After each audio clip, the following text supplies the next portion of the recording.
Hey guys, welcome back to the channel. We are starting this video already kind of in the middle of the process of what I'm about to show you guys.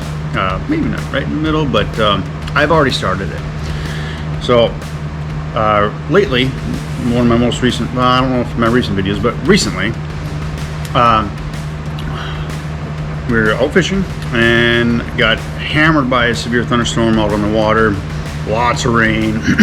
Bottom of the boat filled up with water, and found out that my bilge pump, it started working, but then it gave out and it broke. So what I am showing you guys today is how to, or approximately, because every boat's going to be different, replace your own bilge pump. And I am also going to show you a couple of tricks and tips and stuff, minor tips and tricks, because it's kind of obvious stuff, to be honest, but something that, you know, someone might not think about. But about the bilge pump hose and location, and I'll show you what I mean a little bit on my boat, because my bilge pump hose was the right hose, but it was in kind of in a weird location, and I'll explain that to you guys here in just a minute. But that's what the agenda is in this video, where I'm going to show you how I'm going to replace my bilge pump. Now, I ordered mine. I found a direct replacement. So here I've already taken it out. This is my old one, and it's 2,000 gallons per hour, and it's, you know, fairly simple. So there's a bottom bracket here. It just like snaps out. You can see here's the holes here where it clips in. There's one there and one here. And you got your outlet here. So it sucks into the bottom, throws it out here. This is about inch and an eighth diameter, outside diameter. So that's what you need your inside diameter of your hose to be. And I started with actually finding that locally without having to order it. But I ended up using my old one, and I'll show you guys in a minute. But this thing, so I found the exact one, what I needed. Brand new. I found the exact one online, ordered it, overnighted it, so we got it now. And I'm hoping what I'm going to do is it's going to snap right in. The only thing I'm kind of worried about that I'm going to have to do is I'm going to have to reposition it a little bit depending on where this is at, and in the bottom of the boat. So, but this is it here. Got your simple connectors here. I haven't opened up the new one yet. It's right here.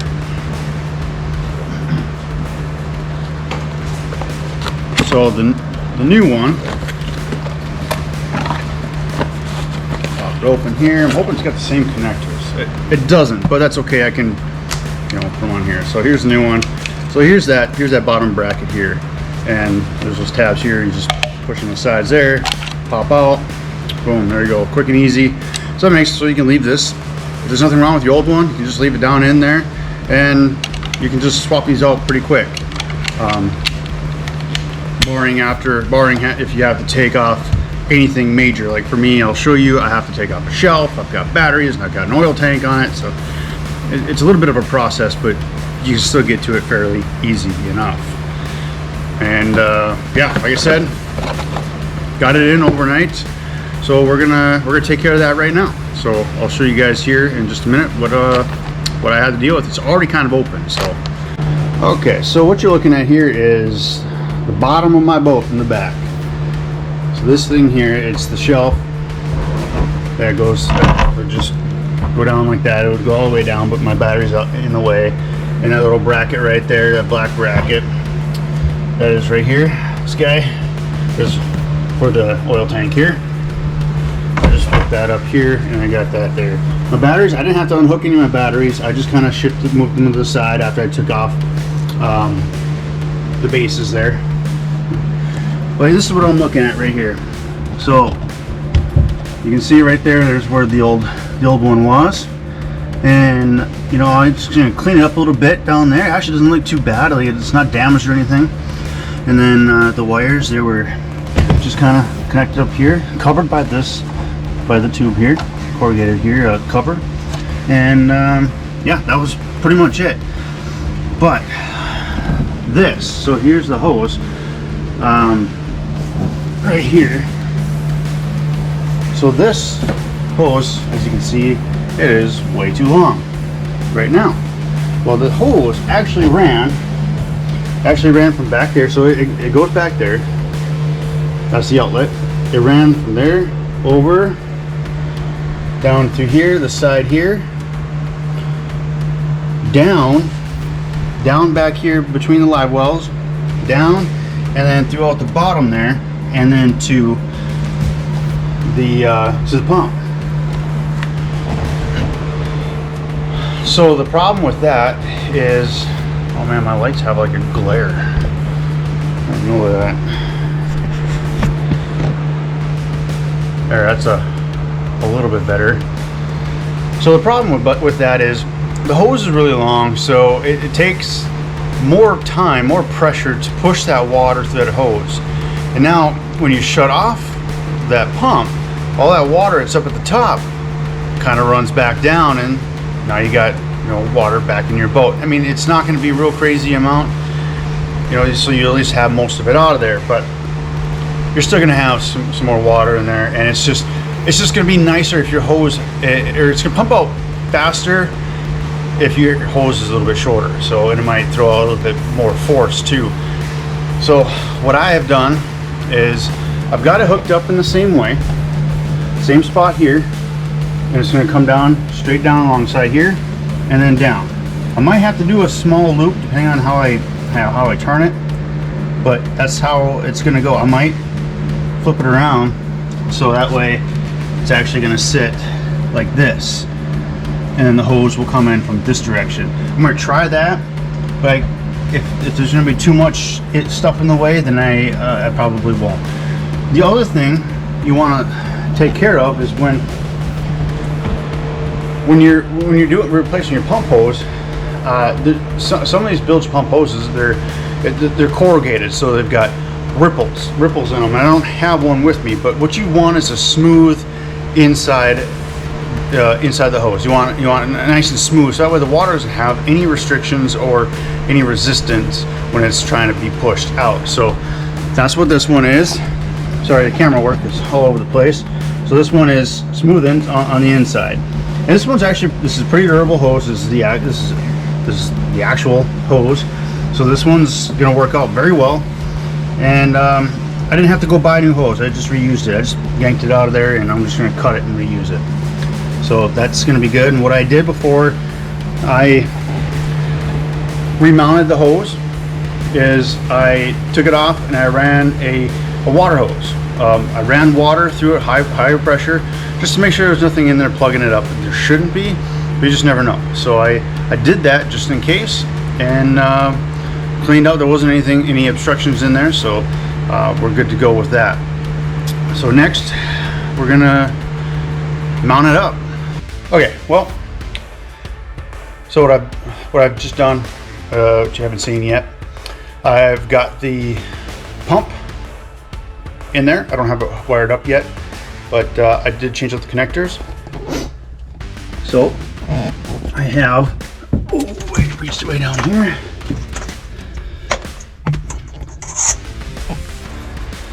So I didn't have another connector like this, so I just cut it off of my other one, and I put a waterproof splice connector here, the proper one. It's you crimp it, then you heat shrink it, and then I also cover it with tape. These work really well. I don't have any issues with those, so I did it on both here, and then they just actually hook up to this point right here. Hook up to those plugs there, run up there, zip tie them together, cover them up. And then I've got it, I think I'm going to do it this way. So the water pump, or the bilge pump, is going to, so it's kind of hard to do this, but I'm going to get it down in there, and it'll go right down in through here and right into the pump. And this is the length that I cut off. That's about 3 feet right there. So it makes it less of a distance to travel for water, and so it'll pump a little bit easier now. A little less distance through the tube, and the only thing that's going to make it a little bit more difficult is it's at a more of a vertical incline right off the bat, but it'll still work out just fine. So yeah, I'll show you guys as I do this a little bit here. Okay, that looks like that should work. Now we'll tighten up that hose clamp, hook up the wires, zip tie them up, clean it up, and we'll start putting all this stuff back in, and you can see how everything looked like before I took it apart. All right, we got it in there. Now let's test it, make sure she's running.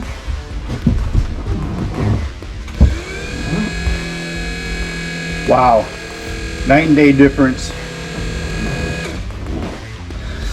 Before I could barely even hear the other one run. All right, we'll tidy it up here and finish it off. All right, it's hot in this garage. It's even hotter outside, so as soon as I open this up, it's gonna be even worse. But okay, we got it in there. It's kind of a struggle a little bit, just because it's such a long reach down there. But we got it, good to go. And yeah, now it's gonna put the shelf down there, the batteries, and then we'll put the oil can on there too. So that's next. Okay, big gap down there. I'm gonna have to shimmy some of these. Oh, it's not so bad. I was gonna have to shimmy some things around, but that worked out just fine.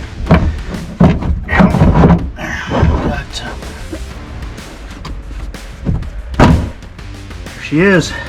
Now we gotta put these longer screws in. There's 3 of them on this edge here, and then there's supposed to be 3 here, but since the middle one's stripped out, we just got the 2, and that's okay.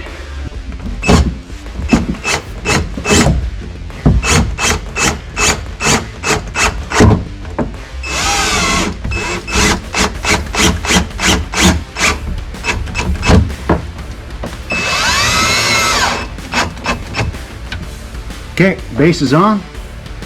Now I'm going to put the oil tank in there next.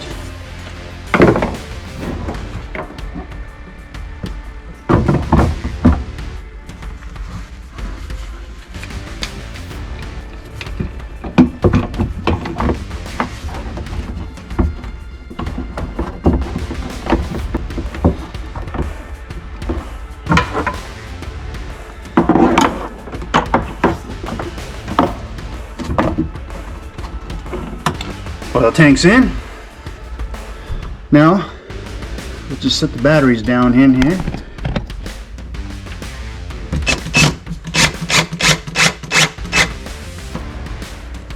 All right, now do the next one here.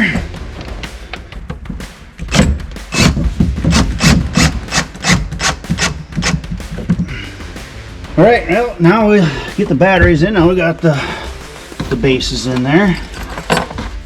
Let's put this one down in here first.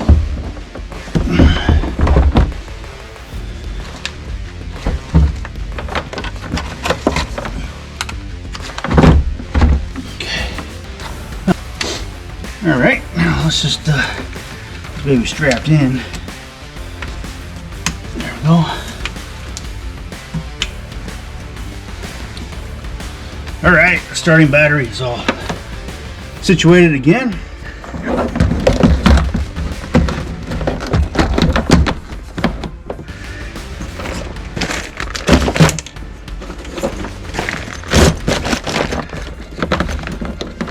Okay, it's hot in this garage, but like I said before, if I open up those garage doors, I can turn on the fan behind me, but it creates a lot of noise, so it's okay, whatever. I'm gonna sweat a little bit, no big deal. So got it in there, we're all set to go. So I didn't show you guys what it looked like beforehand before I took it apart. So here is what it looked like originally. Right there. So we got the 2 batteries. You have to. One went up here, slid one over there. The oil tank, we take the hose off there. That's the inlet hose to refill it from the outside of the boat. Took that tank, set it up there, and then underneath that was that shelf you saw me screw down. I had to flip that shelf up in order to get to that. So if you need to replace this one on the water, it's not going to be that much fun, but it is doable. Just make sure you got the right tools with you. You don't necessarily need a power tool. You just need really all I needed was a screwdriver, either a flathead, Phillips, and then, you know, having a little nut driver like this too is nice to have. This one, that's for the hose clamps, and that's 5/16. Of course, the flathead and the Phillips, it's, you know, whatever it is. And then flashlight, I guess, but didn't really need too many other tools. Easy to do. It's just you gotta some boats you gotta work to get to them, and some boats I bet you are gonna be so much easier than this. This is an older model of boat, but it's a Nitro 2002 929 CDX, so it is an older boat. I'm sure the newer ones, they got easier ways, better ways to get to them. I'm not real sure, so don't quote me on that. But guys, that's it. That's all I need to do. Just make sure before you start the work, do some investigation, or order the parts. Obviously, you want to make sure you get the right pump. Get the exact same pump or something more powerful. I was going to go with more powerful, but the reason why I went with this route is because the size, I knew the size was going to fit. It would just quickly just pop in, plug, play, we're good to go. So, and the same hose will work. Just keep in mind, if you do change your pump size, your hose diameter, inside diameter, is probably going to change as well. So that's going to change some things for you. You're going to have to be aware of that as well. And just take inventory, or not inventory, well, I guess a little bit, but before, if you figure out, if you're thinking it's your pump, take a close look at your Bilge pump hose and the pump.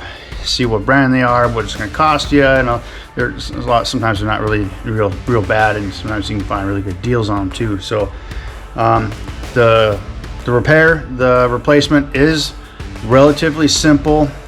Like I just said, some boats are going to take a little bit extra time to do, because depending on where they're located. This one wasn't too bad.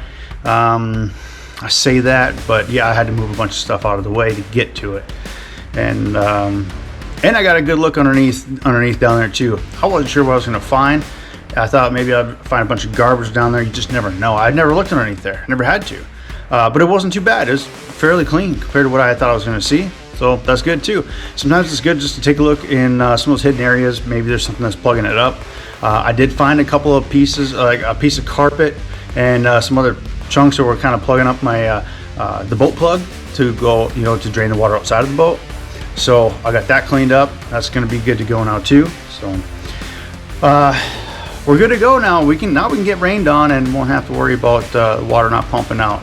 I ran that pump. You know, probably sounded normal to you guys. That's good. I mean, that's what it's supposed to sound like. But the old one, I could barely even hear it running. So I definitely know that the old one was going out. And they're the exact same pump too, the exact same model and everything. So if they were both good, they should have both sounded the same. That's how I could definitely tell that old one was definitely it was at its end of life. So okay guys, well that's all it is for today on this video. I just wanted to run through this with you guys and show you guys how to how I replace a bilge pump and modify the bilge pump hose, then change its direction of flow to make a shorter distance to help it flow better, and increase increase the flow rate maybe. It's definitely going to help it run a little bit better than having like an 8 to 9 foot hose. That's just too long. Maybe it wasn't 8 and 9, but it was definitely a lot longer hose than it really needed to be. So guys, thanks again for sticking around for this one. I'm going to do another video here on prop maintenance, and so stay tuned for that one. I mean, I'm no expert on this stuff. I just know what I know from having to do the work, and hopefully I can teach you guys along the way too. So yeah, so until then, thanks again. If you haven't already, please subscribe to the channel, and we'll catch you next video.